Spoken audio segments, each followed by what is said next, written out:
Assalamualaikum dan salam sejahtera kepada rakan-rakan semua.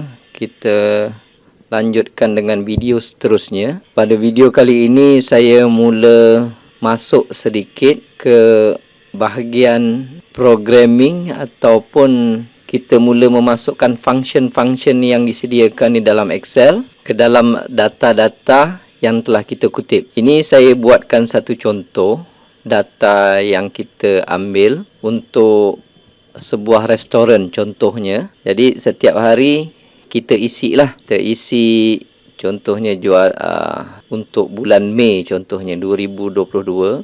Saya ada simpelkan data ni. Tarikh, tajuk-tajuk dia kat sini jualan pada hari tersebut, kos bahan mentah, gaji yang kita keluarkan, duit api yang kita standby untuk bayar, duit air, duit sewa dan unplanned expenses.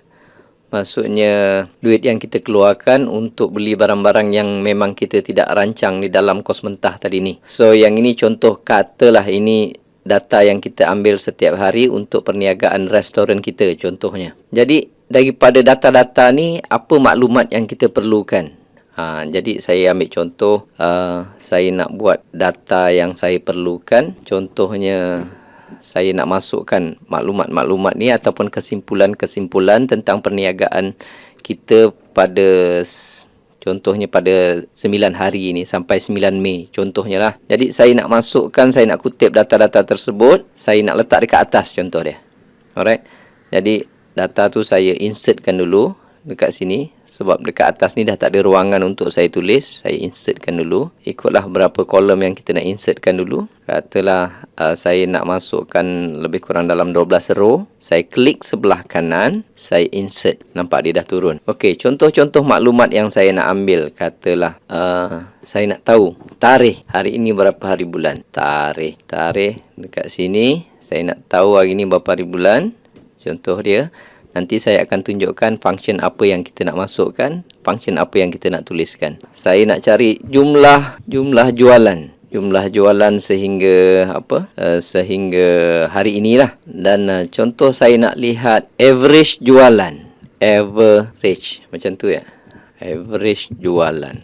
Katalah saya nak tahu average jualan berapa ataupun saya tulis jualan sajalah di sini. Kos bahan mentah sehingga hari ini. Average bahan mentah. Average ni saya buat short form sajalah ya. Okey, saya buat short form saja. Lepas tu jumlah unplanned expenses hingga ke hari ini. Average unplanned. Itu data-data yang saya nak kutip. Jadi kolom ni saya dah tak anda. Saya delete balik. Saya highlight mana yang saya tak anda tadi tu. Saya delete kan.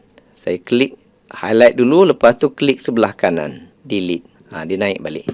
Okey, jadi kita hanya gunakan bahagian kita perlukan sahaja. Contohnya kalau macam ni, besar sangat yang ini, biasanya saya tarik je lah.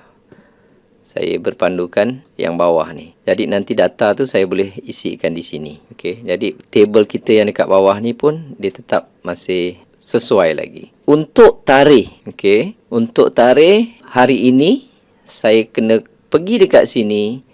Untuk kita masukkan apa formula ataupun apa-apa function, kena start dengan sama dengan. Tentu ingat, kita dah belajar sebelum ni, apa-apa formula ataupun function yang kita nak masukkan, kita letak sama dengan. Saya letak perkataan today, T-U-D-A-Y dan bubuh bracket. Ini cara untuk tahu tulis tarikh hari ini. Dan saya enter. Lihat, dia akan keluar 9 hari bulan 5, 2022. Kalau kita nak, ingat, kalau kita nak format dia lebih kurang macam ni, kita boleh klik di sini, dalam kotak ni, klik sebelah kanan, pergi dekat format cell, pergi dekat custom, kita boleh pilih yang mana yang kita nak. Ingat saya klik di sini contohnya, saya dapat 9 Mei tahun 22. Okey, sekarang saya nak tahu jumlah jualan. Maksudnya saya nak kena campurkan. Yang ini berapa jumlah jualan. Jumlah jualan saya boleh buat. Saya klik dalam kotak ini. Saya boleh juga tulis dia punya function. Ataupun ada shortcutnya. Ada di sini. Kalau kita nak gunakan shortcut di atas ini, kita tak perlu letak sama dengan. Kalau kita nak type sendiri dia punya formula dia, kita kena letak sama dengan. Contoh, saya nak tahu jumlah jualan, saya buat dua-dua ya. Saya nak buat gunakan shortcut, saya masukkan saja dalam ni, jangan letak sama dengan, saya klik sini. Okey. Nanti dia akan keluar macam ini. Okey. Saya pergi jualan di sini. Ni dekat kolom jualan, saya klik di sini dan saya tarik semua sekali sampai ke bawah. Okey. Lepas tu saya enter. Dia dah keluar jumlah jualan. Oh, saya plan tadi nak letak di sebelah ni ya. Jadi saya cover dua-dua ni. Ingat yang kita belajar sebelum ni, pergi dekat-dekat sampai keluar macam tu, saya tarik sahaja. Okey, formula dia tidak akan berubah. Average jualan. Average jualan ni kemudian saya akan ajarkan. Saya nak cari jumlah kos bahan mentah. Tadi saya gunakan shortcut yang ada di sini. Sekarang saya nak tulis dia punya formula. Jadi kalau saya nak tulis formula dia, saya kena letak sama dengan. Saya letak sama dengan, saya tulis sum, S-U-M. Saya tulis sum, lepas tu saya buka kurungan. Sini bawah ni dia ada tulis panduan number 1, number 2, number 3. Tapi yang kita nak ambil adalah menggunakan range dia. Jadi kos bahan mentah duduk dekat sini. Saya tinggal tarik saja. Saya klik kat situ, saya tahan dulu, saya hold dan saya tarik ke kawasan yang saya nak. Lepas tu dekat atas ini jangan lupa tutup kurungan. Dan saya enter. Jadi dekat sini pun keluar. Seterusnya, mungkin saya nak buat ulang kaji. Ingat tak saya nak freeze kawasan? Dalam pelajaran sebelum ni saya ajar saya freeze kawasan. Jadi bila saya scroll ke bawah dia tak hilang. Jadi ini ulang kaji. Saya nak freeze kat sini lah contoh dia. Saya klik dekat sini, saya pergi dekat view, saya pergi dekat freeze pen. Saya klik di atas ini. Jadi ini ada satu line, atas ni ada satu line. Jadi kalau saya scroll, maklumat di atas ini tidak akan bergerak. Saya nak cari average ni, kemudian saya nak tulis, nak cari total sehingga hari ini, berapa jumlah unplanned expenses yang saya telah keluarkan. Macam tadi juga, kalau saya nak guna shortcut, saya boleh pergi dekat home ini. Ni ada. Saya tak perlu letak sama dengan. Saya hanya klik sahaja di sini. Saya pergi dekat expenses. Pastikan kita start daripada kolom pertama ni. Sel yang pertama ni. Turun ke bawah. Dekat situ dah ada beberapa maklumat yang setiap hari kita boleh pergi tengok sini saja. Okey, jualan kita tengok, jualan setakat ni 4,000 lebih contoh dia. Tapi saya keluarkan kos bahan mentah 3,100. Maksudnya saya adalah sikit untung dalam RM1,000 contoh dia. Okey.